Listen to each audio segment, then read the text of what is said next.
Good Thursday afternoon, everybody. Welcome on in. Hello to the PWTorch Fireside Chat, our flagship edition of the show here on the PWTorch YouTube channel for Thursday, November 3rd, 2022. I'm PWTorch Assistant Editor Zach Haydorn. Hello. It's great to be here. I've been a little MIA from the YouTube channel this week, so it feels good to be back and talking with you guys. My partner in crime, Tyler Sage. What's going on, man? Hey, good to be here. Good to talk wrestling this week. I'm curious to see how this episode goes. So yeah, I am too. It's gonna be interesting. It's there's kind of it's already starting in the chat. We already got a slap nuts drop, and we're seconds into the show. Well played, Steve. What's up, man? Sean, what's up? Thanks for joining us. Tracy, what's going on? Hello, and thanks for joining us from your appointment. Appreciate that. I think the show is going to be interesting, to say the least.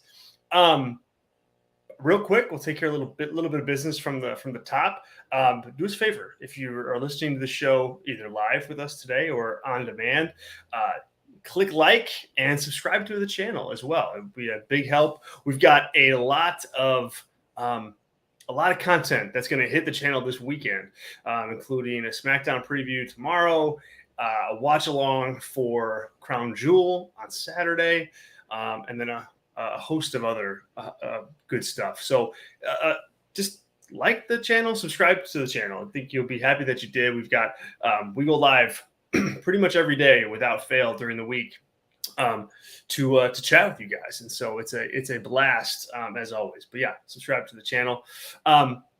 Tyler, how does Jeff Jarrett do it, man? How does he do it? How does he pull this off? Like, I joked yesterday on Twitter that the guy must have actual magical powers in order to sustain his ability to get booked and featured on pro wrestling shows in 2022. He made his AEW television debut yesterday on AEW Dynamite. He is the director of business development for All Elite Wrestling and for Tony Khan. So once again, Jarrett's in a bit of a good position. But what do you make of that whole thing? You were not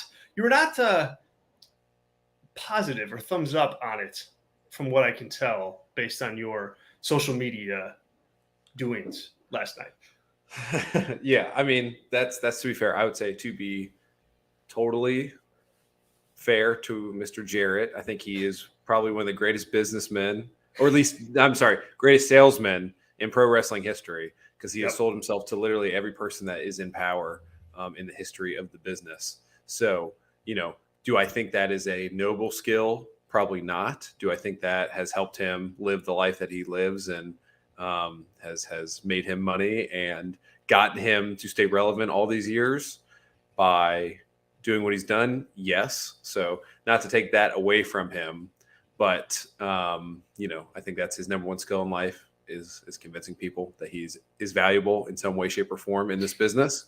Has that panned out? I liked it. I want to give the guy credit, but if you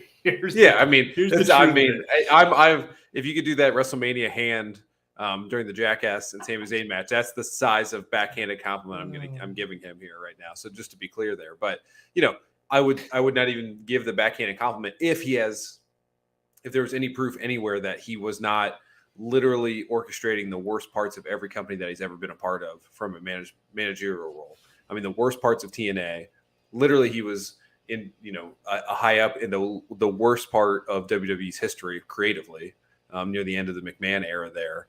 And I mean, go through the late WCW stuff, the stuff when he was, helping in his own promotion.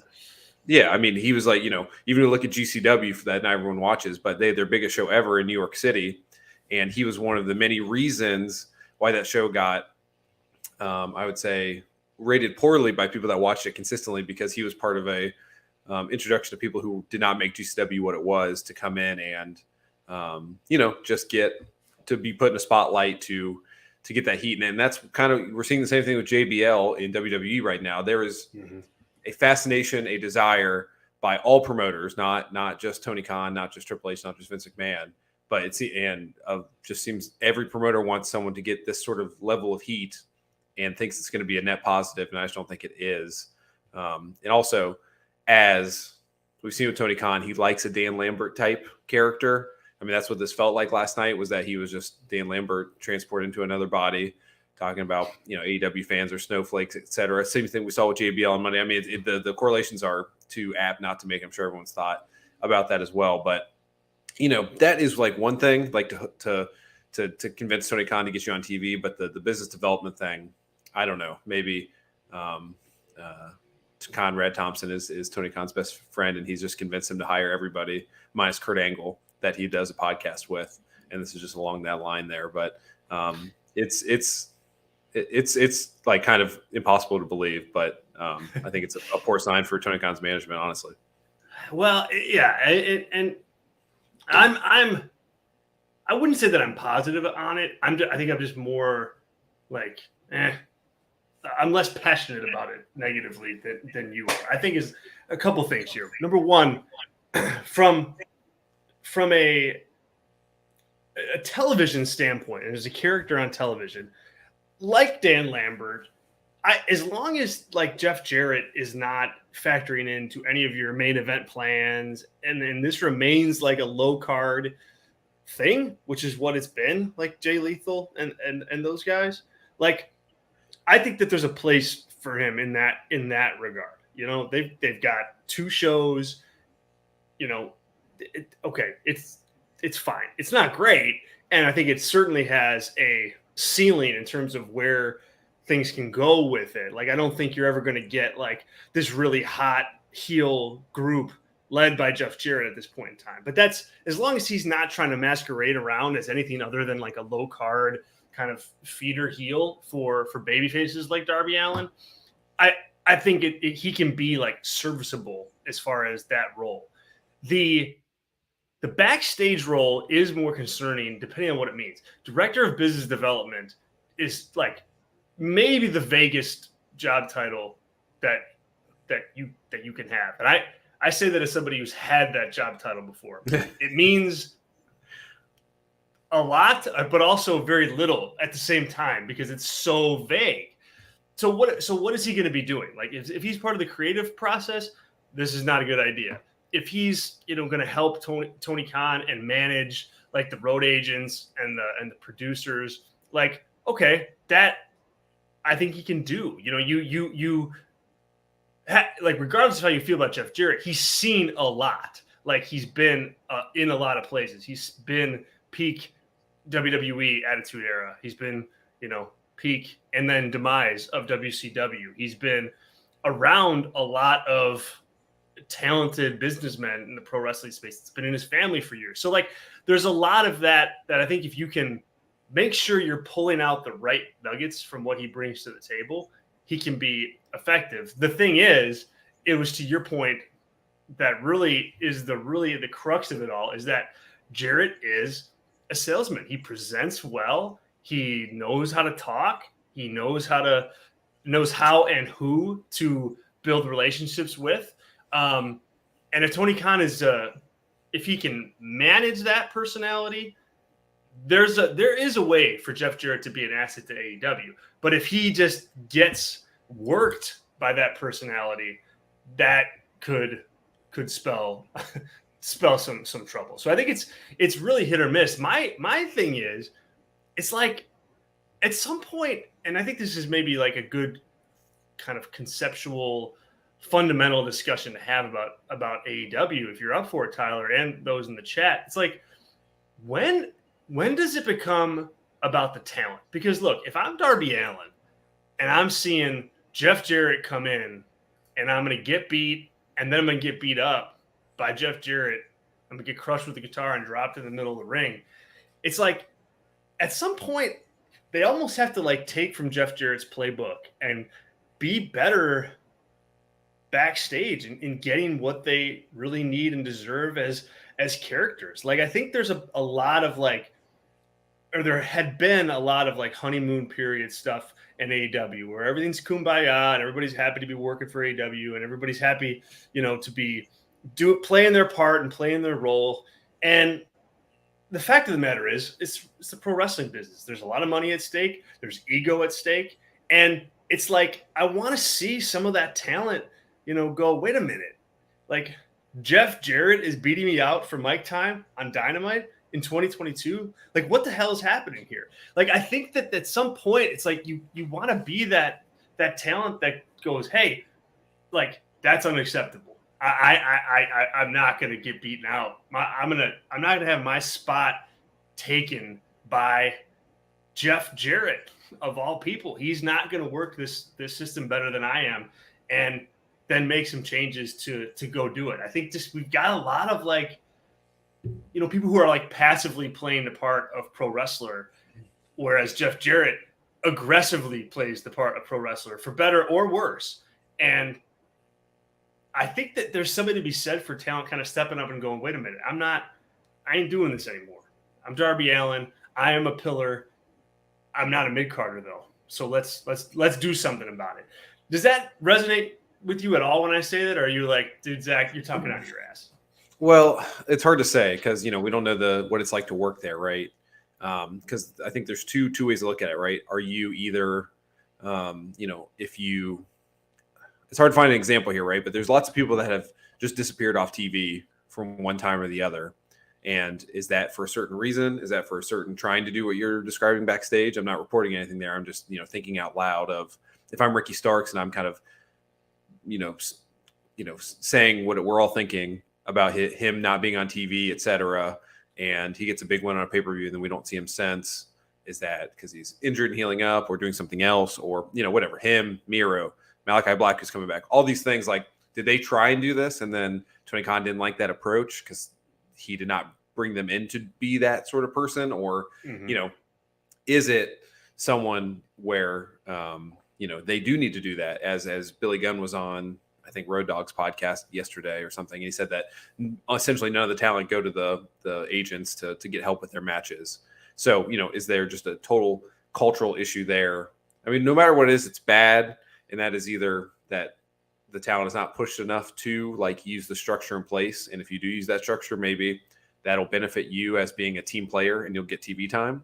But maybe that's not explicitly said by anybody.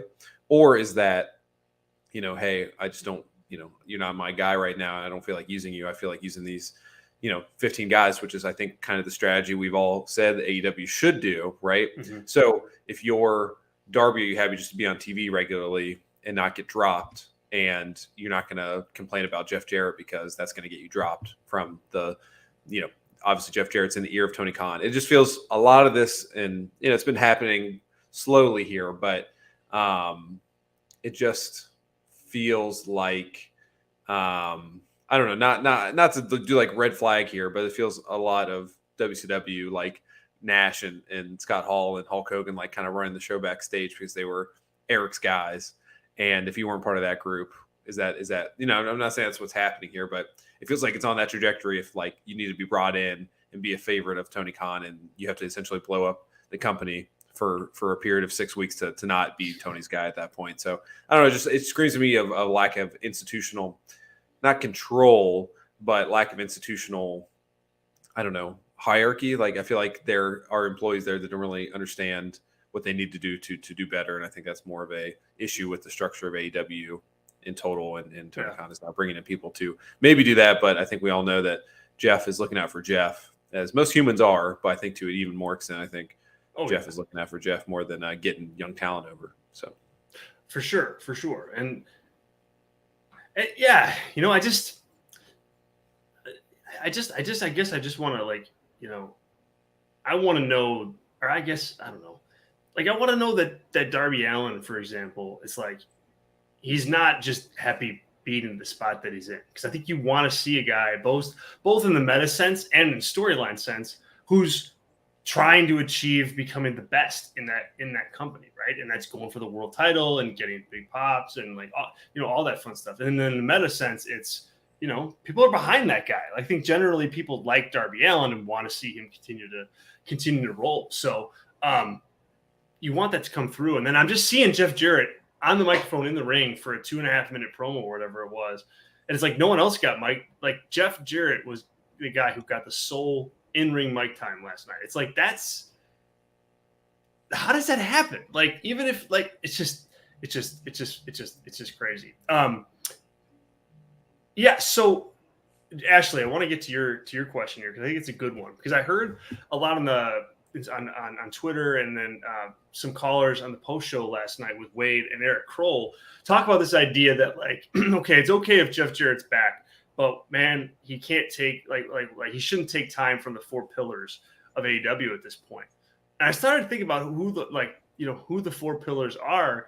And Ashley, to answer your question, like, I think the only guy who truly is like a pillar player, not like just in name only, but somebody who actually like has a foundation, and is part of the foundation of AEW at this point, is MJF. Like, you take Sammy Guevara out, I don't think anything really happens to your show. Same thing with Sammy Jungle Boy, same thing with Britt Baker, same thing with Darby Allin.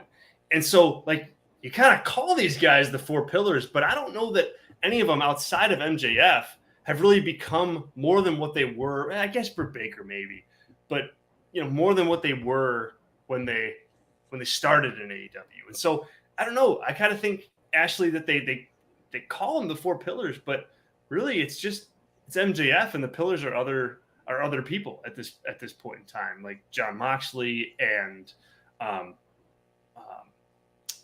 MJF, of course, Chris Jericho, I think is another one, so I just think I don't know. I think it's kind of like a fun thing to put on a t-shirt, more so than these guys are actually central to the success of the company, even though we might want it to be that way.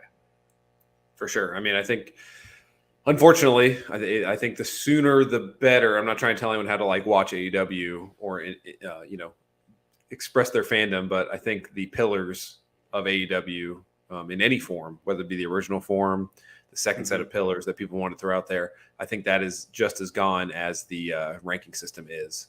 I think that Tony Khan has kind of dropped that idea of like not getting over young talent, but like you said, the pillars of AEW are MJF, Jon Moxley, Chris Jericho, and the Acclaimed right now. I mean, it's a moving target, but like who you see on TV the most, those are your four pillars, if you want to even use that analogy.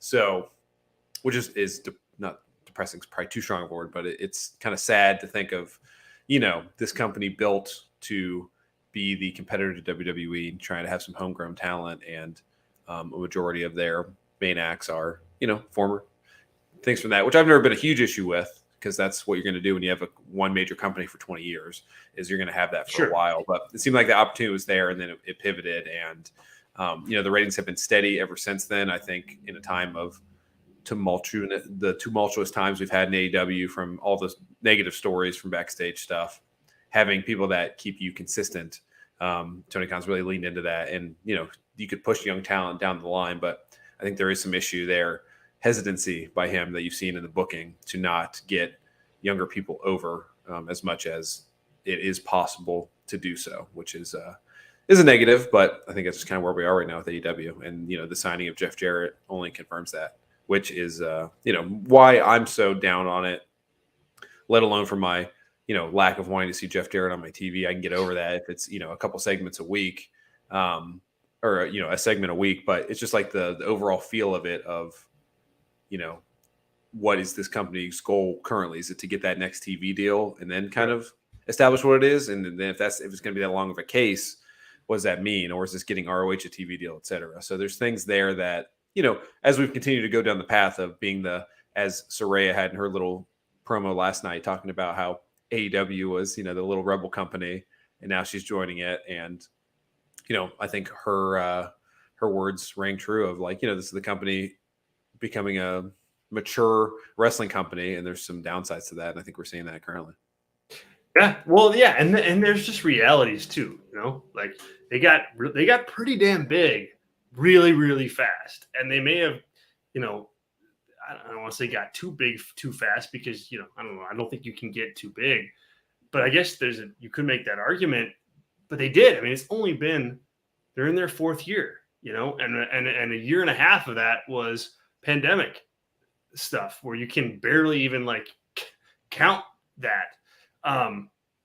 So I think you're right in a lot of ways, and so there is a reality there. There's a reason why, like, I think, WWE gets a lot of flack, and rightfully so, for a lot of things that they do. But I think you can like critically criticize those things while also going, yeah, it may not make the show the best, but like, yeah, it makes business sense to take commercial breaks when they do, because that's just the reality of being on broadcast television. Like, you got to do it. You know what I mean? And I think you're seeing some of that with AEW right now too. Now, I don't think that Jeff Jarrett is the answer to all of this.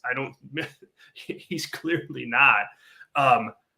But if you need somebody, if Tony Khan has decided, like, hey, I need somebody backstage who can just handle some of the business stuff, like booking buildings or like that kind of thing, and develop new relationships in different markets, like, it's hard to argue that Jarrett is the wrong guy for that, because he's done it before.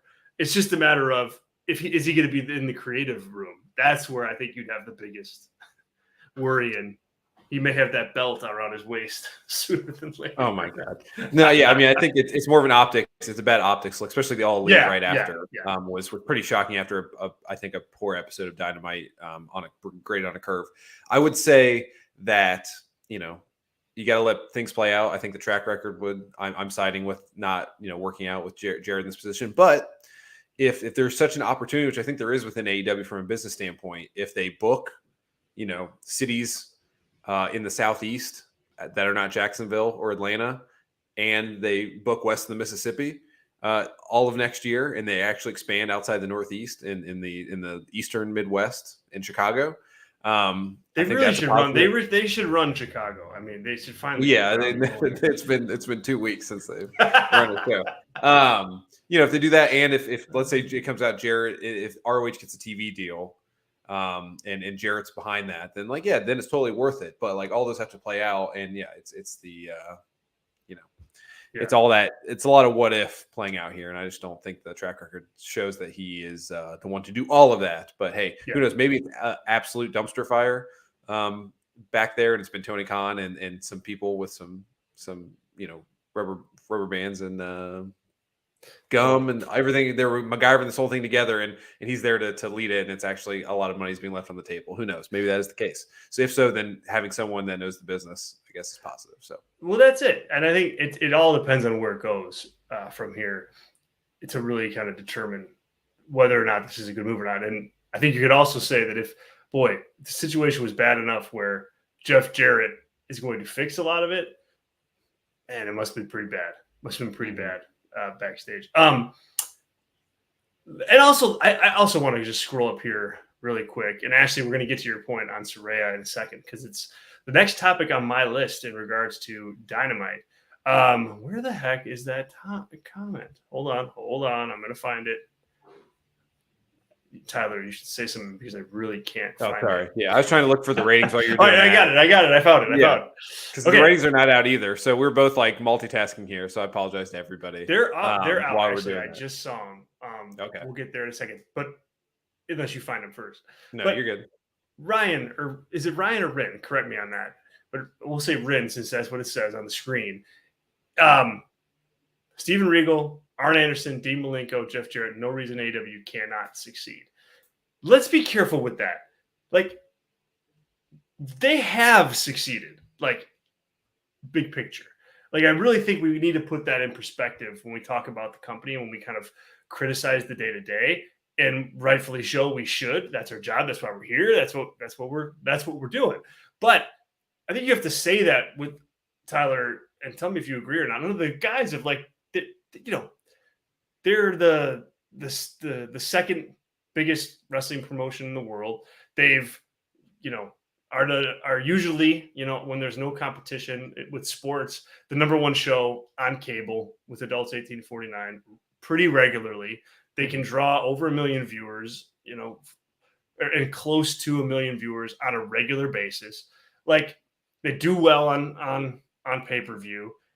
They've gotten a renewal on their TV deal already. Like I don't think you can look at AEW and go, they haven't succeeded. They have.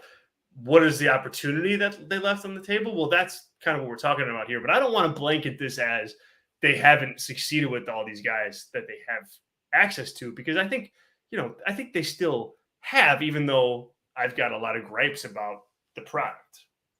Absolutely. I mean, I think all that is like what all of us think AEW can be, and that is a legit, competition to WWE in ratings, in revenue, and all those sort of things, in the talent, talent, in the zeitgeist, right? If you're talking about wrestling and you're like, oh yeah, I'm watching an AEW show, they're like, oh cool, that WWE show's on, and then you get really upset because you're a wrestling fan, and you're like, no, there's two different companies. That's always happened. That's even with WCW days. So I think that, instantly not being more popular to people who don't watch wrestling, and not being, not putting WWE out of business as some people wanted AEW to be, which I think is a fraught way to look into it anyway. I'm not saying that's everyone here, but there's a lot of never talent. happen. It would never happen. Yeah.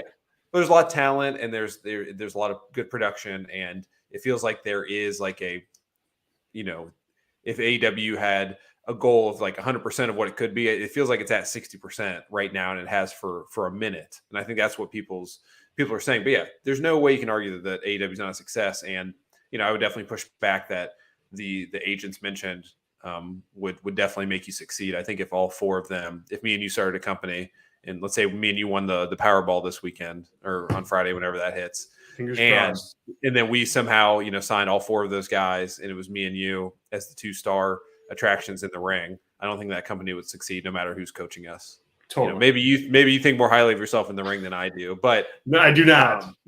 But so I think that is like, it's that talent in the ring is the key, and everything else around it. Like, yeah, those are good mentors to have, but if you don't have the infrastructure in place to have those people help you in the ring, or make it mandatory for them to, give a thumbs up or thumbs down on a segment idea, right? If I don't think that they asked Arn Anderson if Nyla Rose should come out there and do commentary on the entire match while the match is happening. I'm pretty sure he would downvote that. And if he had final say, we probably would skip that horrible segment last night as a result. So, it is having them and utilizing them, but they are, additional ingredients. They are not the hero flavor, if you will, of the product. They are there to facilitate it and make things smooth, and then agree, do good or bad ideas and whatnot. But yeah, I mean, AEW's easily a success. The second they got a TV deal, they were different, and more different than any other company has been. And it's now just, do they on their next deal, is it a bigger deal, or is it the TNA/Impact route where it's a less and less deal on a less and less network over time? That's really the thing to look at. And then any sort of competition is going to take 10, 20, 30 years to view it and see where they are in correlation to the market leader. So total 1,000%. Well said. Okay. I want to get to Saraya, because in the chat is already rocking on a couple of my points. And for what it's worth, Sean, I read it the same way that Hazan did, where when Saraya is talking about, running something by one last doctor, like, I took that to mean it's Britt Baker, and that and that's like, essentially they're going to have a match. Here's my problem, and I'm going to scroll back up to Ashley's comment here, because I think she, you put it really succinctly. Not knocking Saraya and Baker too much yet, but something seems off to me at this point. I thought Saraya would have held more weight on the show. I think what's off is that they haven't booked the match yet. Like, promote the damn match. If Saraya's coming back, that's a big thing. Like, that's a big get. That's a big moment. She hasn't been wrestling in a ring in 5 years or 6 years or whatever it is. Like, make a big deal about it. You don't have to tiptoe around everything. You're going to have Saraya versus Britt Baker at Full Gear. It looks like that's what they're shooting towards. So if that's the case, book the match and build to the match. This what if stuff, and like the cutesy, like, I'm going to get another doctor to, like, it's just like, no, like, okay, we've been there before. We've done this for like 2-3 weeks now. Like, it's time to promote. It's time to be a wrestling promoter and promote Saraya's return to the ring in a big time way. Tell a story about that with Britt Baker. Like, if it feels off, to me, Tyler, that's why it's off, because you have this match that's essentially booked, but it's not really, and so nobody really knows what's going on. Even our chat here, there's some people are going like, yeah, that's what it meant, but other people are like, no, I didn't take it that way. And it's like we're 2 weeks out from this pay-per-view. Like, let's go. Go ahead. Yeah, I mean that's AEW, right, in a nutshell. Like sometimes I feel like they book, like the Shibata angle tonight was cool, but that was booked for such a sliver of the audience to be like, oh, this is hype. I'm gonna go watch Rampage now because this match is awesome. I'm gonna see Shibata wrestle in the United States, right? So that's one aspect of AEW books, and the other aspect is this aspect of like, hey, we saw her take a bump, we saw her get in a fight, like we know she's cleared or she wouldn't do that, but you are then treating everyone like they've never watched professional wrestling. So it's just like the dichotomy of the booking strategy is like either you're super in the know and you're super excited about this Japanese legend, but not everyone even knows who that person is, and they were not described. They didn't talk about Shibata a ton, like why he's important. But then when everyone in the know, right, then has watched enough wrestling and knows like, hey, when you do certain things, you are probably medically cleared unless your company is a dumpster fire from a medical clearing standpoint. To then tease to watch next week as I get another doctor to medically clear me as we make it an angle is like the most general and like down the middle 80s booking that you're booking it as if people think this is real. And it's just interesting to have those two booking strategies on the same show within a half hour of each other. Yeah. And I think that hurts AEW in the long run to, put them both more in the middle, and then you're going to be good. But like, that's where you need, again, like I've said here, and I think I'll continue to say it in perpetuity, but I would ask John Moxley what he thinks of this angle, and would he be like, oh yeah, that works or doesn't work? He'd probably say it doesn't work, and then you would change it, because he's like to me the arbiter of what works in AEW. And there's people, lots of people, everyone mentioned all the agents that are doing that could have told you this was a bad way to set up this match, and you're either bringing people along and they may be excited if they don't realize what's happening here, or if people do know what's going on, they're going to be annoyed that how bad this is. And yes, you're not promoting the match, you're promoting it should be a top 3 match on this pay-per-view if it's promoted correctly, and it's not going to be, because they're going to announce it on Rampage the Friday before the show, and it's going to feel worthless. Yeah, right, exactly. Like, you want to get your money's worth out of this, or you should, and it's like you can't create like the what if, like, to me there's not enough investment there. Like, that's not a way to get investment. Like, that's a tease. But if you want to like make people care about Saraya's return to the ring, you gotta put it out there. She's gonna wrestle Britt Baker. She's cleared, and now tell a story from there that people care about. But this what if stuff, like, that's not an angle. Like, that's not an angle. That's not a story. That's just kicking the can down the road. And I don't agree with that philosophy as far as like how to book this angle, but really any angle on for pay-per-view, or any match on pay-per-view. Is that how you read it, Tyler? That she's, I mean, this match is on, right? Like, it's going to happen. For sure. Yeah. I mean, they're already setting up Hayter and Tony Storm for a match, Jade and Nyla, and then the third match that'll probably be on the pre-show, Jade and Nyla, and then you'll have this as a premium match on the card, the return of Saraya. Yeah, I mean, there's no way if she attacked someone and was attacked in different weeks. So unless the AEW medical team needs to be totally cleared out and fired for malpractice, then this match is happening.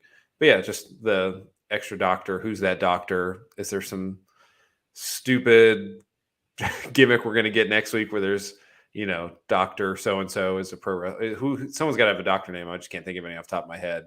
That's some legend of wrestling, but whatever, that's probably what's going to be. And then it's going to set up an angle with whatever. So, Britt is the doctor that clears her because she's a doctor, or whatever. They'll do some stupid angle like that. She's a doctor, but a dentist. She's not like a head trauma, neck surgeon, whatever. Yeah. It's just be prepared. It's just silly. Yeah. Be prepared for the angle to suck next week is what I'm trying to tell you, because it's not been well, right, and it just doesn't need to. Like, that's the thing I think that drives me most crazy, is that this writes itself.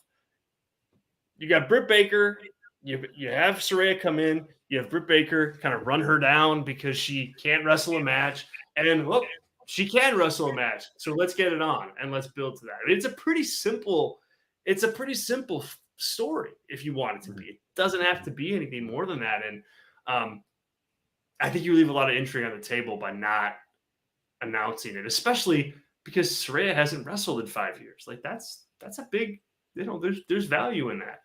So I didn't like that angle at all.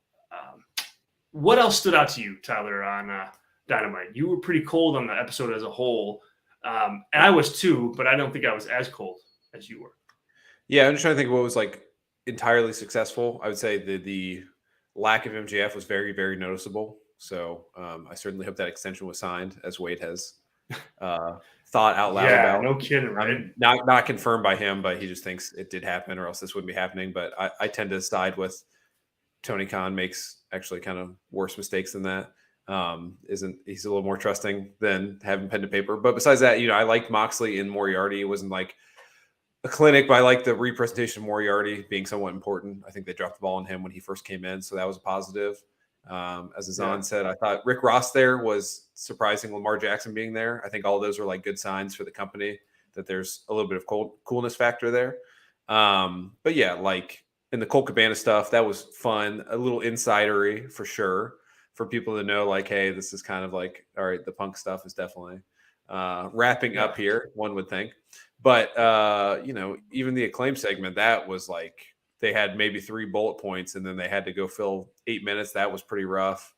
The main event I didn't think was very good at all. For how good Cage and Wardlow was as a match, I thought this was the antithesis.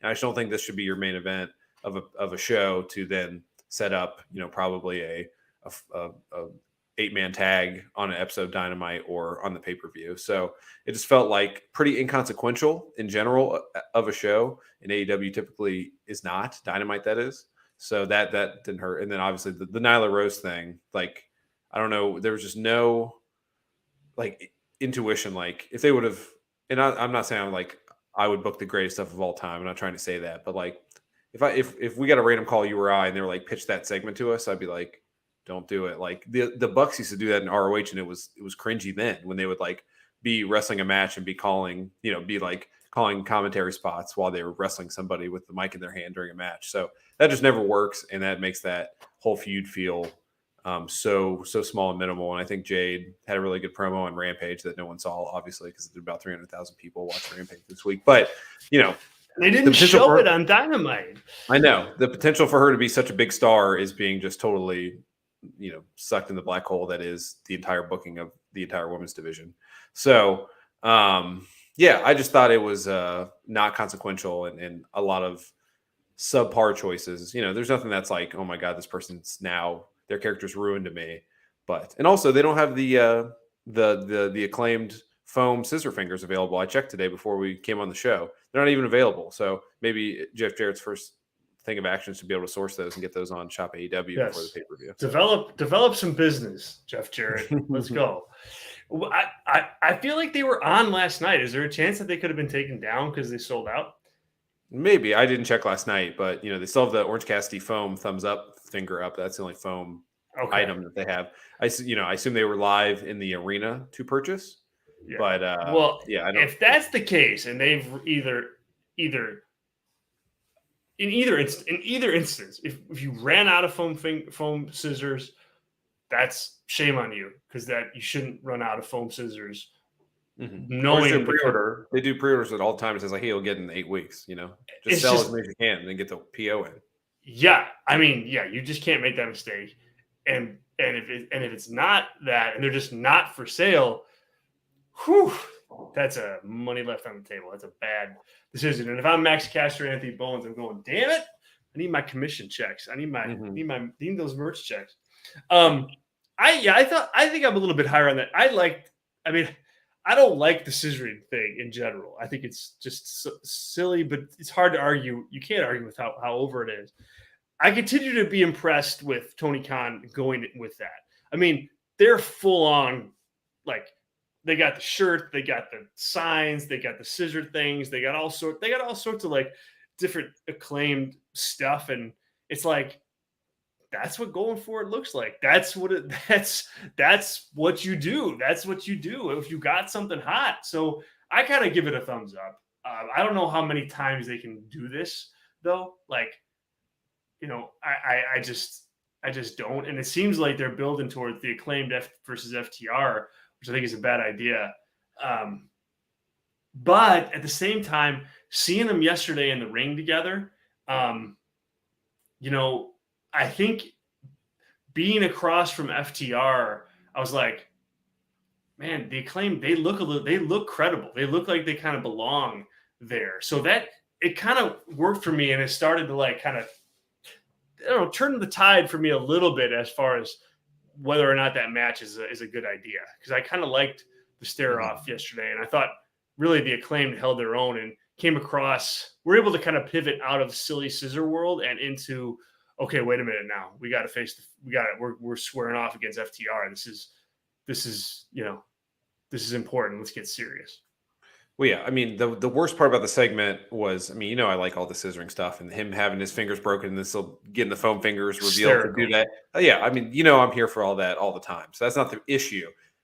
It's the stuff you just brought up, right? They totally bypassed, did not advance the feud that's going to be at the pay-per-view with Swerve and Keith Lee, right?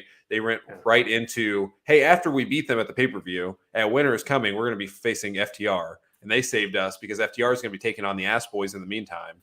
Right. So just like jumped a lot of stuff, which is like on paper is not bad. It's just like you just are totally, in my kind of issues with most AEW pay-per-views at this point is like there's one or two matches where you're like kind of don't know the way they're going to go, but most of them feel like foregone conclusions. And that didn't help that match at all. And also like, I don't want to like burst anyone's bubble here, but I'm pretty sure, no reporting here, but Dax especially, but him and Cash have both been talking about, one more run, etc. Big time feels to me like their contracts, they didn't re-sign, and that's why they are not on TV, and they're going to WWE because they are, Triple H loves them, they love Triple H, and they're going to like lose to the Acclaimed at Winter's Coming, and then they're going to be out of there soon after. So they're getting that match in while they can. So like, I hate to be that guy, but that's like exactly what I feel like is happening here. So I think just to know that is important when you which is crazy. I mean, yeah. But that's the only thing to explain them being off TV besides an injury is they didn't re-sign, and Tony Khan is now like, hey, I'm not going to get screwed by Punk and you at the same time, etc. So, and they took Punk's side, right? Weren't they the main faction that was like behind the Punk side of it? And I think that definitely hurt. And the way this is handled, I think maybe around when they're negotiating a contract. Again, that's all happenstance and conjecture by me. So take that with, a whole box of more than salt. But that's just that's kind of why all this in the back of my mind, I didn't like this a ton either because of that. So I did vomit that out of my brain. Thank you for. Yeah, no. Well, I'm glad. That's what I'm here for, to get you to vomit. Okay. I'm going through Dynamite here. What did you think of you kind of glossed on Colt Cabana. I know that there were some feathers that were ruffled about that, like on social media, and I'm like, yes, was it a dig at CM Punk? Pretty obviously, like it was, and I think even if it wasn't a direct dig, and this was the plan all along, that Tony Khan had to be smiling a little bit, sending Colt Cabana out there, and I'm of the camp of like, hell yeah. Like, it's not anywhere near as bad as what Punk did to him in front of the entire wrestling media and more. I am totally okay with that. Cabana was fine. It's not like he won the match or anything like that. I don't think he's in for like this big push. But, I don't. Maybe it's petty, but I didn't see anything wrong with that matchup. Yeah, it's a couple things too. I mean, if you want to be like totally pro AEW, you can say that Baltimore is obviously the home of ROH for many years. Right. And Colt was the color commentary guy forever for Ring of Honor and did a lot of matches. And I don't think the reaction there, it was probably as good as you could expect to not be like a, FCM Punk chant going on as Colt Cabana was out there. So I think that was good that the fans were relatively tepid on the whole matter. They were excited to see Cole, but it was not like a big anti-Punk chant, I should say. And so that was good. But yeah, I mean, again, for me and the way it's was portrayed here, The match itself was not good. Chris Jericho and Samoa Joe should not be working with people that, especially just on this show, that are not, 10 to 15 years younger than them and way better in the ring than them currently, because you can just tell in the ring, and have two of those matches on the same card was negative. And, what do you do with Cole at this point? Obviously he's not part of Dark Order, and, is he with the Elite when they come back? That would be somewhat interesting, but, I don't know. That wasn't really established. Middle finger number 2. Yeah. And I don't dislike Colt at all. I just think that his use is more probably in the commentary role, like he was doing, 5-6 years ago, as opposed to him being in comedy matches. But, if he's on Dark and some Rampage, pie in the face match, and then on commentary occasionally, I think that's fine. But I don't think he's a needle mover, unfortunately. No, he's not. I almost think that he would tell you that he's not. Like, he's just I think that's why people like him, because I would not be a needle mover if I was a pro wrestler. I would tell you that, and they'd be like, "Oh, he's a nice guy. Hey, here's your new boss, Jeff Jarrett." Oh, great! I'm glad I was honest with you. Yes. Well, yeah. I mean, in a lot of ways, the guy was a trailblazer, though, too. Like, not a needle mover, but trailblazer nonetheless. I mean, the podcast game, the wrestling podcast game. I mean, it's not what it is today.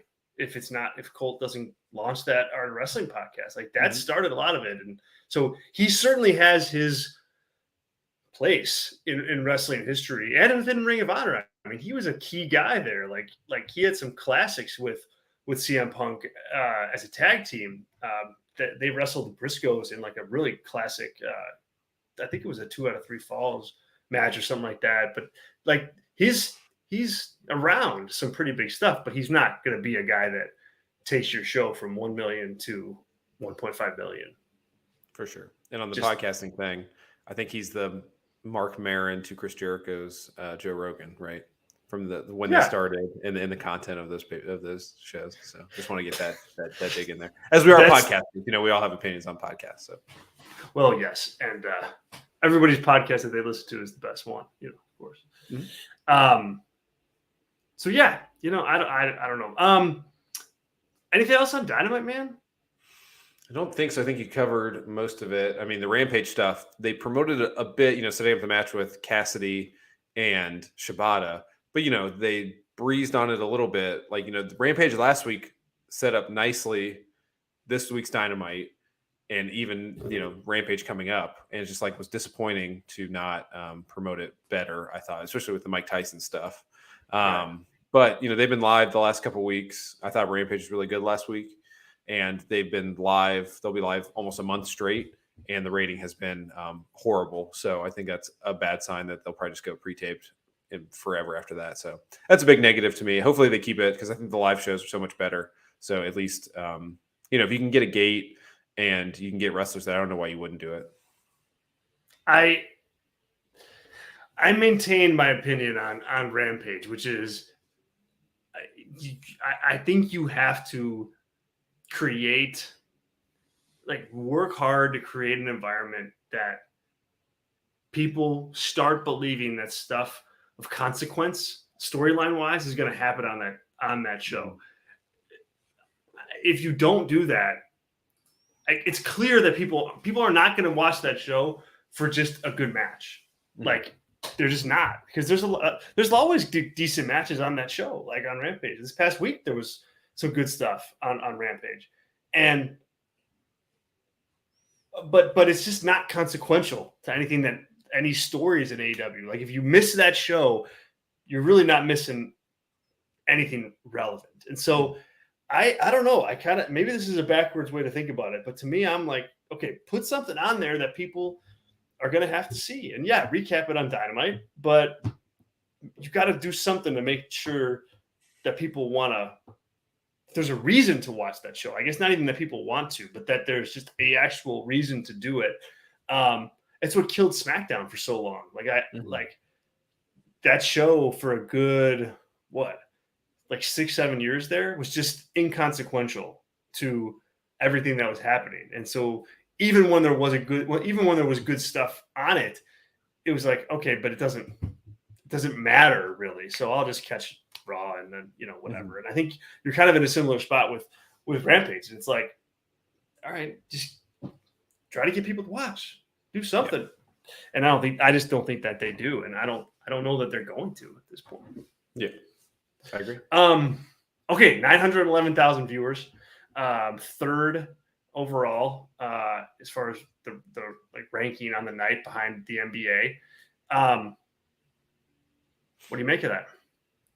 Yeah, I mean it's kind of right where they've been. So the consistency model post All Out has continued. Over 900,000, pretty good demo. I mean, this time of year, you can always make the arguments, of the live sports are always going to kind of be the number one show on cable, NBA wise. So yeah, I mean, I think it's totally a fine number, and probably the what Tony Khan is looking for at this time, and grow incrementally after a certain point. But yeah, I think it's totally a fine number, and it's being third on cable is more about the brand than anything that you promote, because there's not a ton promoted, not a lot there, and people watch it every week because they're they're AEW viewers, and that's a powerful thing to have.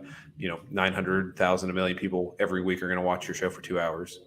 That's going to keep you on and get you a big fat new TV deal. So that's all. Sure will. Yep. Yeah. Well said. All right, let's move on over to WWE land. We have Crown Jewel. Coming up on Saturday afternoon. The wrestlers are in Saudi Arabia right now, so they made it there. I guess the show is obviously they're planning for it to go on as scheduled, but there are things happening in the world that I suppose could make that show not go on. Yeah. Well, I think those threats are outside Riyadh. I don't know if you're like updated on that more than I am. I saw like an hour, like there's threats, but not in Riyadh per se, and that's where they're not Riyadh. Okay. Yeah. So they're gonna they're gonna go ahead with the show. And it's a it's a Crown Jewel show. It feels like that time of year, to be honest. I think the weekly television for WWE, especially Monday Night Raw, has suffered because of it. But yet, hey, they're going to go through with it anyway. There's some big matches in the show. Let's start our little preview here with Brock Lesnar and Bobby Lashley. I think Bobby Lashley is going to lose this match. I think Lesnar's going to get his win back. It's in Saudi Arabia. Clearly, they like him working those shows. He likes to work those shows because the money's good. I don't think that they've done a lot to like really give these guys a personal issue outside of we both just want to beat up the other one. But I think because the finish is going to go down the way that it will, with Lesnar just beating Lashley clean, like I don't know that you want Lashley, the guy who's going to be around, making all these declarations about how he's going to beat Brock Lesnar again and then lose. Like I kind of think that this is not the best way to have built a match between these two. But if you're going to do the finish that I think they have planned, probably best to have your babyface Bobby Lashley not put so much on the line when he's not going to deliver on it. So I think the feud and the build kind of shot itself in the foot in that regard. But I think the match could be pretty compelling come Saturday. Yeah, I mean, I think that it were the opposite of like you liking Dynamite more than I did. I think that it doesn't particularly matter, to be honest with you, and I think that's kind of there's pros and cons to the way WWE books things, and that this to me feels like the second match of a 3-match journey, whether that is culminating at WrestleMania. I don't know if that is going to hold out that long where that's the rubber match and we find out who the true MMA legend of WWE is, or if there's some sort of in between there where we get there. But I mean, the build itself to me has felt very much like a copy paste Brock Lesnar feud where, I think was there any point where they had the security doing the diagonal separating them in the ring? That's the only thing we're missing if that didn't happen. It kind of happened. They just started. Yeah. I mean, that's when he came down when they were supposed to do the interview, and then it kind of turned into the brawl, but it was not the official, diagonal of local jobbers in the middle of the ring. So that would be nice to see as a longtime viewer of WWE to see that. But, just more about the match here, and curious, I mean, we've seen a lot of these shows in Saudi Arabia, and this one probably more than most feels less like a pocket universe of WWE. This feels more like the straight line of like, hey, these matter more than the other ones have, which is good. So, I'm open to seeing if Lesnar wins, what the creative gymnastics they're going to do to put Lashley over, and he's going to just destroy the Miz on Monday following to reestablish him as a monster, sort of thing. Yeah, I mean, yeah, I think you nailed it. I mean, and I think for whatever you think about the feud, it either is benefited because of that or hindered. And like I think you can make arguments either direction. Do you like Brock Lesnar going over here? I mean, not really. I'm same thing as you. Like, the guy that's going to be around should probably win this in my mind. If you have big things for him, if you're just going to be a time filler, and then you're going to give him a big match at WrestleMania, it's kind of going to be just moseying around until then. I don't have as much of a problem here.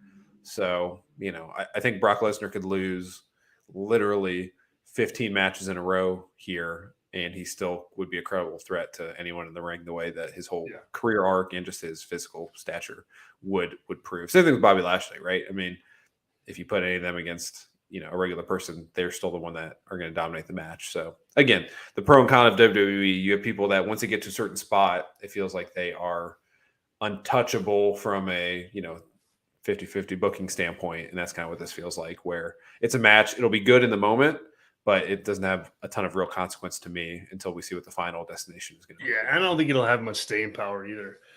Yeah. Like, I think it'll be what it is. And like I remember like Goldberg Lashley on this show last year was kind of a cool match in the moment, but now I never think you just never think about it. And my guess is this is going to be kind of like that. So assuming Brock gets the win here, I think you're right. I think you're on the right track. I think we see Brock versus Lashley for a third time at WrestleMania. And then, like, what next for Brock? Because he really, he's worked pretty much everybody that there is to work, besides Cody Rhodes, maybe. And like, like Johnny Gargano and that, but that's not going to happen. But I think Cody Rhodes is a decent opponent for him at some point, in 2023, once Rhodes is back. Like, I think you can probably draw some money. So just to answer your question there, Hazan, I would look at that, because there's just not a lot of good options. But Cody's a pretty big star. So I'll say him. Yeah. I mean, I would agree. I think definitely, we're seeing Lashley and Brock take each other out at the Rumble, right? We're going to do that classic setup for a WrestleMania match, which is good. I mean, that's not being negative. I think that's the perfect use of the Rumble, is to set up things like that and get to the final story there. But, I think if someone does defeat Roman at WrestleMania, them taking on Brock Lesnar at SummerSlam feels like a pretty easy copy paste. Where you're probably gonna, whoever beats Roman, that's kind of not the problem, but the thing you got to be careful with whoever takes that off of him.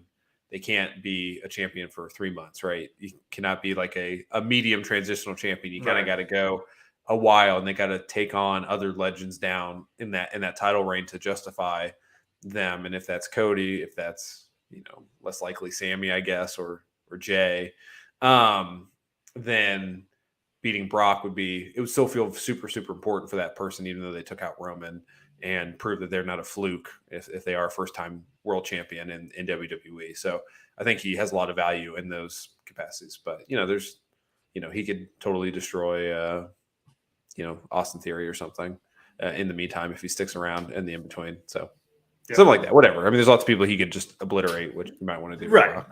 Yeah, right. You could put him in there with the people, but like, who's going to be actually be intriguing? Like, that's a much shorter list. Okay, and then of course the other match with there's two more others that have like real consequence. The first one is Raw Women's Championship, Bianca Belair against Bayley. It's a last woman standing match. This one to me is pretty interesting from a booking perspective in terms of which way they go, because I think there's strong pros and strong cons each, no matter how you slice it. So I read the tea leaves a little bit and I go, okay, you had Damage Control lose the match Monday night. Bayley has been cold and is floundering a bit, but she still probably has it in her, but needs something to get it out of her. I think they put the title on her here to help kind of bottom out her free fall as a character. I don't think that's the best idea, just because I think Belair provides more value in that role. But I think with the last woman standing stipulation, you could rig up a finish that protects Belair, maybe a finish that leads into Team Bianca against Team Bayley inside War Games, at Survivor Series for a women's War Games match. But I think if you're going to do that, like, the efficient way to do it is to get that belt on the heel. And so I think Bayley's going to take it, but I'm sure not convinced that that's the right way to go at this point in time, just because she is cold.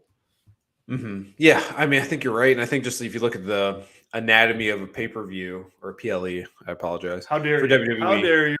What are there? 4 title matches on this? There are, yes. 3, 4.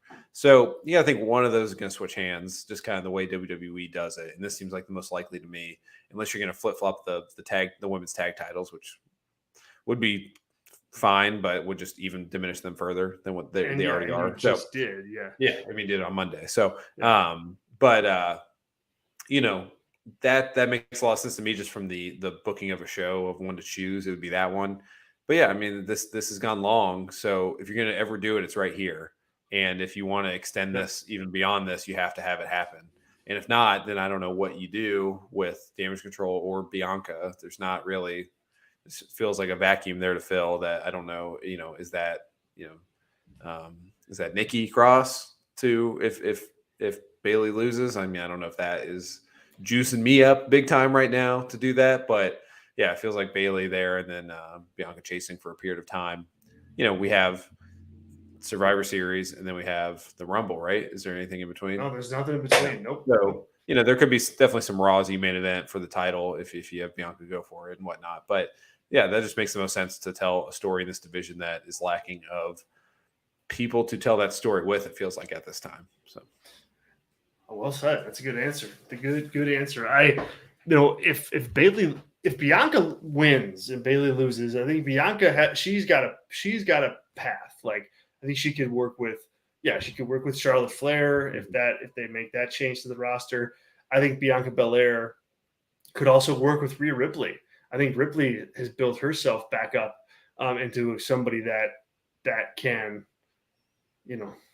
really be a player on Monday Night Raw. And then, I think Becky Lynch, not Becky, and Becky would be the woman I would say could work with Bayley, because they set that up a bit at SummerSlam before Becky injured herself. So there's some options. It's not deep for either one of those women, but they're there. So I'll go Bayley, and you're going Bayley too? I would. And then I think, like, from a fantasy booking standpoint, I don't know. I would be very open to, if you did Becky and Bayley as a story, to then WrestleMania, and then you do Ronda versus Becky, title versus title, and then you make Becky kind of what Roman's been. Not exactly the same, obviously. Right. She combines the titles. I think that would be helpful.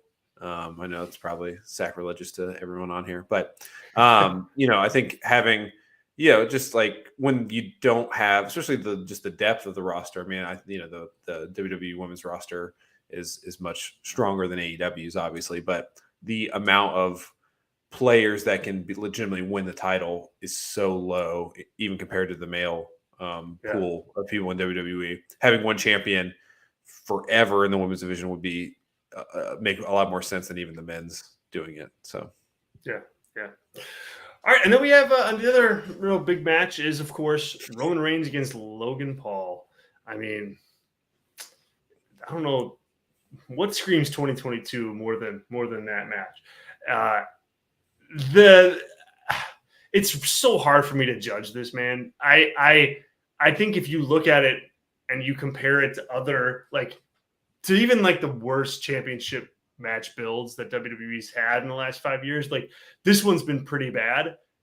If you take that out and you look at, okay, they had a goal with Logan Paul, and we want to tell this story. We want to have this match. So let's build a way to get there. I grade it higher, with those stakes, because I think that they've planted a storyline seed. They've worked hard to really plant the notion out there that, hey, it's going to take, all it could take is one punch. He's got one punch power. So Roman, watch out. And then I think rather than have Roman Reigns sell and be worried about that, like, the story is that he's not worried about that. The story is that he's just completely just flabbergasted as to how anybody could possibly think that Logan Paul even has the slightest shot at beating him. And I think that has worked to get to where they need to go with this match, to just get it in the ring and get it done on Saturday. So I don't want to say I'm high on it, but I think when you look at it and take into account everything that they had to kind of balance and weigh and manage and carry, like, they got it to a place where when they get to that, that one punch near fall spot from Logan Paul on Reigns, like, I think that'll pop the audience. I think it'll pop the audience at home. I think that's what they're going for here. They want that. They want, like, that moment. And then Roman hits the Superman punch spear and it's over in the end. But I kind of give them a thumbs up on how they've done this given the circumstances. And obviously Roman Reigns is winning this thing. There's essentially no doubt about that. Mm-hmm. It'd be insane. Probably the biggest, like, in-ring. Yeah, it would just be the biggest, like, in-ring upset in, like, a decade in wrestling in general. Yes. But yeah, actually, Jake Paul being there, obviously he had a big win. Real or not, I'll let you decide, against Anderson Silva. I never trust those guys. This past weekend. So I think, if I'm going to be positive here, having both the Paul brothers in a WWE environment in 2022, that's a pretty good investment getting in early from the mainstream standpoint on those two guys. I mean, I wouldn't do it personally for many reasons, but when you look in 5-10 years, if it seems like Jake Paul is going to fight either Conor McGregor or Floyd Mayweather or something, and going to make $1 bajillion doing that, and the fact that a couple months before that he's punching the Usos in a WWE ring, I think there is some mainstream notoriety you can get from that, which is a positive. But yeah, I mean, like you said, they've done what they needed to do here. Logan is not in every week to be a real contender to win this thing legitimately, so they've done the best they can. But should be an athletic match. I'm excited to see what the Bloodline do once Roman takes that punch. Do they just roll him out of the ring, and then you get all like that? That's all. WWE especially, and this whole Roman run have been, the last 8 minutes of the match have been pretty entertaining, and they've always kind of picked a new way. It won't be that exactly, right? Because that's the obvious. They'll do something more unique and exciting, and it's always been kind of impressive on that front. So should be a good athletic contest and should tell a pretty good story at the end of it. I just wonder, as we saw with Roman, kind of teasing, dipping his toe in the sort of babyface category. Do we see more of that after this match, or do they lean in and cheat to win? And we'll see where that. I'm interested to see that aspect of it as well. So Roman, I thought, was a high point of Raw this week. I thought he was pretty good out there as usual. And I thought his best stuff was actually off mic, like when he was walking back up the ramp and like just yelling into the TV camera, like that. I thought played well, and it just kind of. It's a guy that's really feeling it right now, man. I mean, he's kind of on a level of his own in WWE, at least. Yeah, I agree. I mean, he's never been more in the zone and in control of this title, of this company, and which is, I think, where you want him to be when he loses it too. You don't want it to feel like, okay, we should have done this 6 months ago, and now we're losing it. So I think it's kind of like the thing with when you have a red hot heel, you turn him babyface, and vice versa. That's what it feels like here. Like he should be at the absolute height of his power to make somebody the best way possible. So yeah, I agree. All right, Steve, to answer your question, would Triple H even consider Rhea and Judgment Day as part of an intergender war game? She's been way physical on the guys. Just ask Scott Gallows. Yeah, it's an interesting question. I don't think they're going that way, but I don't think Triple H wouldn't consider it. I think he would consider it. But I just don't think like I don't like you can't. You're gonna have a men's War Games match that I'm assuming will involve the Bloodline. I would imagine, right? And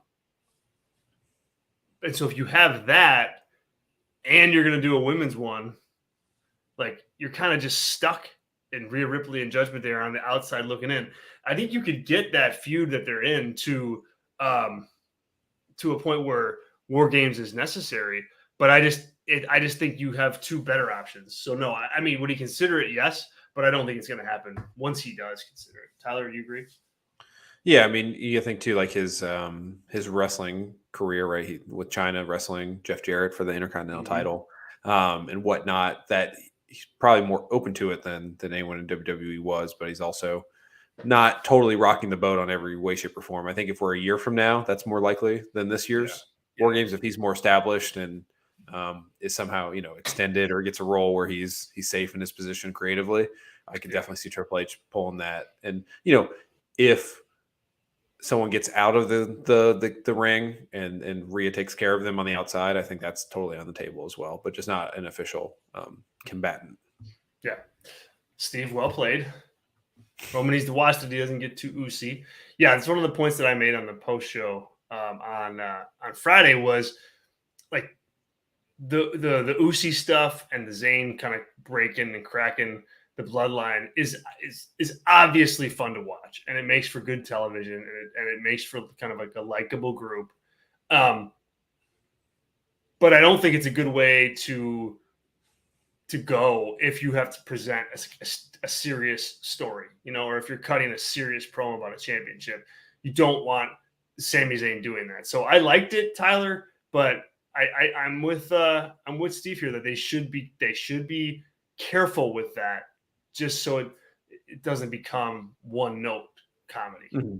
Yeah, and like the flip side, we're there without Roman, and they were backstage and talking about Waffle House. That clip, I thought that's like the best way to do it is kind of when Roman's involved, they're kind of like stand up straight, kind of the bloodline at that point. Yep. They're not, but when they're just themselves, they're a little bit more their own personality, can be a little bit more fun and interesting that way, but they're a little more buttoned up when Roman's around because he's such an imposing figure in the group. As long as you're going to be heel, that's what they kind of need to do. So I think they will. They've been pretty good at massaging this whole thing all along. And if Sami Zayn is the one continuing to do that, that would be a place to then rupture the group where Roman tells him to act professional and he doesn't, and that kind of starts their issue with each other. Yeah. Well said. Okay.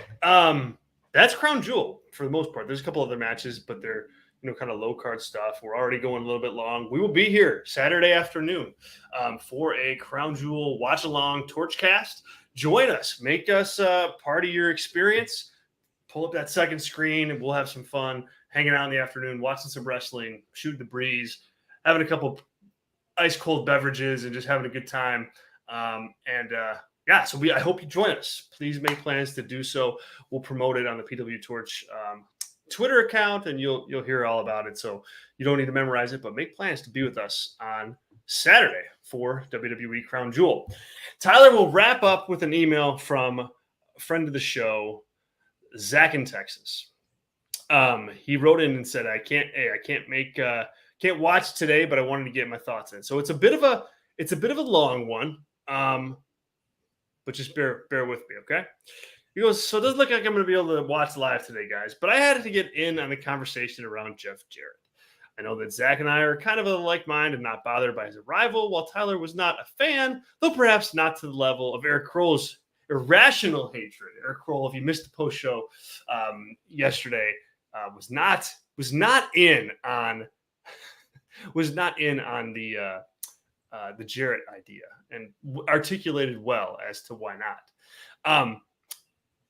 He goes, "Double J is not the AEW mountain I intend to die on, though. I will say Jeff's done more in his career than TNA.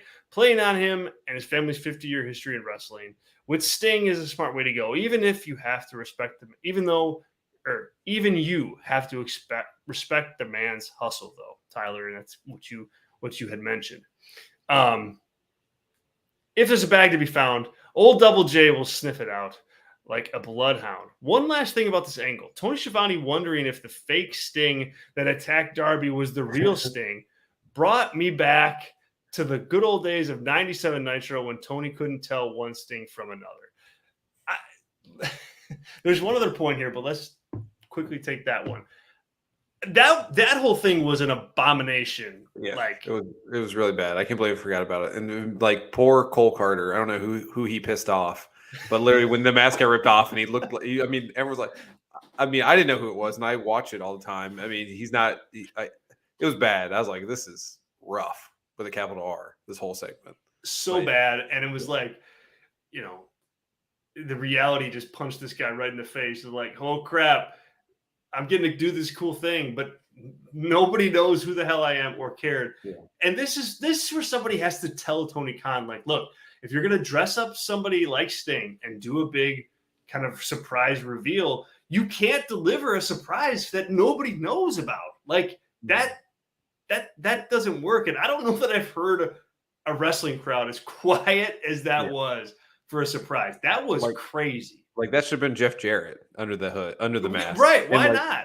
And then someone throws him a guitar and hits it would have at least like pissed people off in the crowd and started the heat early. Yes. On everything. But yeah. Yes, whatever. that was not a good showing. So Zach, yes, I agree on that. And then he was a couple of other brief notes that you guys can get to regarding Dynamite. I thought Saraya's sit down was markedly better than her first promo. Speaking of promos, Rick Ross cut a better promo than your boy Dominic ever has, Zach. Oh, and Shibata versus Orange Cassidy. I did not see that one coming, but I can't wait. So Rick Ross did he even cut a promo? No, he was just like present. I mean, he was like, he was kind of just two guys up. Yeah. So I think just the surprising star factor of Rick Ross being like in a little bit segment like that was interesting. It was fun, but but he was good. I think it's skewing people's opinion of it. I mean, I liked it, but it was like a fun little thing. It was not like he's out there being Jimmy Hart or anything. So. Yes. I would not classify it as a promo, Zach in Texas. And Dominic is not my boy. I'm just, a fan of what he's doing right now. Not a fan of although it's just positive for the angle. I don't want to get into it. All right. And then what are your thoughts on that note about Shibata? Like you touched on it a little bit earlier, but I don't think Shibata and Orange Cassidy is that big of a match. I guess I just don't. Like, it's going to be an interesting match, and it's obviously cool to see Shibata back, but this is not like to me, it's not a dream match. Like it'll be good, but if I didn't ever see Shibata versus Orange Cassidy, I would be okay. Yeah, I mean, the same, about 350,000 people are going to watch Rampage live, so it's not a needle mover for sure.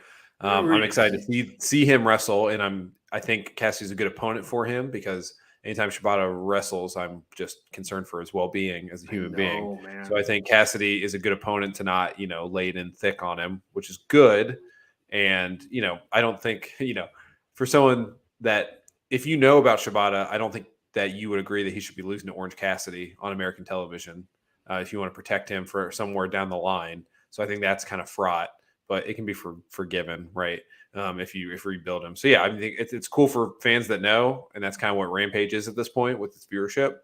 I'm excited personally to see it, and I think it's a nice addition. And I think the show's going to be pretty good from a hardcore wrestling fan standpoint. But it doesn't move the needle, and I think if you can use him, you can, but I don't know if I would, and I might save it for a date down the road, or I'd have Shibata just go in and beat somebody up, and then when he's at Forbidden Door 2 and he is wrestling somebody, it feels more legitimate than the guy that lost to Orange Cassidy. Is kind of where I would book it. And dude, you're exactly right. That's a really good point. Like if you're gonna risk Shibata being in the ring, right, and you're gonna like have people worry about his health, because there'll be people out there that are like you and I going like, okay, this is a good match, but I just hope Shibata doesn't get hurt. Like he almost died. Like it was serious stuff. I guess I'm with you, man. Like what? Like don't waste the equity there on an Orange Cassidy loss. Like, if you're going to do a Shibata match, like, have him wrestle Bryan Danielson or have him wrestle John Moxley or, somebody like that, like a big name to just really either drive a number or some pay-per-view buys. So I think that's a really, that's an astute point in the opportunity cost of bringing him in against Orange Cassidy. Mm-hmm. We'll see. Maybe he'll be All Atlantic champion and we'll get that title off our TV for a long time. Maybe that's the where we're going to go here. And I would be very for that. So there's so many titles, man. Like, last night during Dynamite, I'm sitting there and I'm going like, man, there's a lot. FTR is holding 2 titles. You got the Ring of Honor. Like, there's titles that you don't even have. You don't even really explain. Like, that people are walking around with the Ring of Honor trios titles and nobody knows what the hell. Like, it's like, it's just so many. It's so many. It's so frustrating. Yeah, it's like the lowest hanging fruit to clean up in AEW. It's just crazy. That's still and you could do some business with it too. Like, if you unify those tag titles, that's, or like at least the Ring of Honor ones and the AEW ones, like that, you could sell that. I think people could get behind like all right, we're unifying these, Or you have Jeff Jarrett come out and say every title is vacant, and now we're gonna have tournaments to have all these titles. And Eric Bischoff comes off and gives the thumbs up. And what if I took one of those titles? I'll take one. Yeah. I swear I'll do the job in 6 months. I swear it. Yeah. Oh God. All right, you guys. That was a blast and much needed for me. I haven't been on the channel much this week, and so Tyler, thanks for holding down the fort, and thanks for another really fun show. Hopefully, you guys all tune in with us Saturday afternoon. We will be here for a live WWE Crown Jewel watch along. And we'll just have some fun and watch the show, hang out, talk about it as it goes on, or maybe not. Maybe we'll talk about something else entirely. I don't know. There'll be some college football on. So I'll be watching definitely that on the side too. But there'll be there's eight matches, which is like that's like the max on WWE show. So I'm kind of dubious of that, but we'll see how it goes. Yeah. Oh God, is there 8 matches? Yeah, you're right. There are. That's long. But maybe one will be pre-show. We'll see. Yeah, and also like Brock and Lashley. I don't think that'll go over as long. But yeah. Well, hey, we'll be here for it, you guys. So join us. Grab a second screen. Join us. We'll be hanging out. I think we've had a lot of fun with it in the past. So no reason to think otherwise this round. So Sean, Steve, Hassan, good to see you drop in. Glad you were here. Tracy, Ashley, Azan, and everybody else. Thanks so much for being here. Appreciate it. If you're listening to this on demand, thank you. Subscribe to the channel. Like these videos. It helps us out a ton. So you can follow our brand on Twitter at PWTorch. You can follow me on Twitter at ZHadornTorch and Tyler at Ring of Tyler. We appreciate it, guys, as usual. Tyler, man, thank you, sir. Yeah, no problem. We'll see you on Saturday. See you on Saturday. Catch you guys later. See ya.